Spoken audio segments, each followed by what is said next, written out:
के पूरे 12 महीने में प्रदूषण फैलाने वाली फैक्ट्रियों के बारे में कोई आवाज नहीं उठाता है।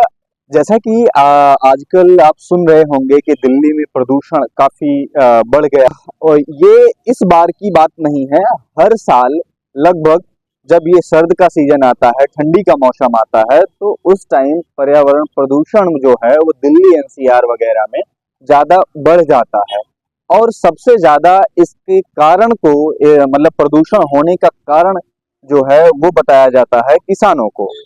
लेकिन एक्चुअली पराली बहुत ज्यादा ही नहीं जलाई जाती है, बहुत कम ही मात्रा में जलाई जाती है, क्योंकि पराली का इस्तेमाल किसी न किसी रूप में, अलग अलग रूप में किया जाता है, और साथ ही साथ जानवरों के चारे के रूप में इस्तेमाल किया जाता है। तो बहुत कुछ ही किसान ऐसे हैं जो पराली को जलाते हैं,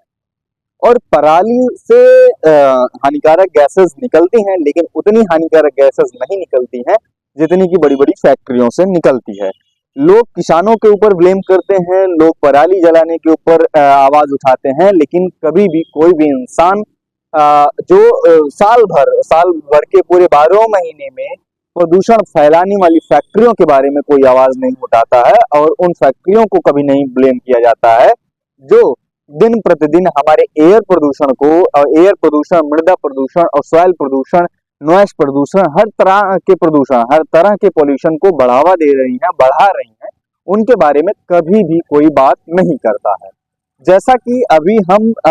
तो ज्यादा बड़े शहर में रहते नहीं हैं, अम्बेडकर नगर रूरल एरियाज में रहते हैं, लेकिन यहाँ पर भी हम अगर प्रदूषण की बात करें तो हमारे यहाँ एक नदी है, मढ़ा नदी है, जिसको अलग अलग जगहों पे अलग अलग नाम से जाना जाता है। उस नदी में भी कभी कभी फैक्ट्रियों का पानी डाल दिया जाता है, मिल का पानी डाल दिया जाता है, जिसकी वजह से पूरा का पूरा पानी काला पड़ जाता है, और जिसकी वजह से उसमें रहने वाली सारी मछलियां मर जाती हैं, मतलब ढेर सारी मछलियां मरती हैं, और एक मछलियों के डेड बॉडी की कतार लग जाती है। ठीक है, तो उसको कुछ लोग मार के खाते भी हैं, और उनको मार के खाने से उनको भी बीमारियां होती हैं, और यही पानी जो है अवशोषित होकर जमीन में जाता है, और यही हमारे नलों के माध्यम से आता है,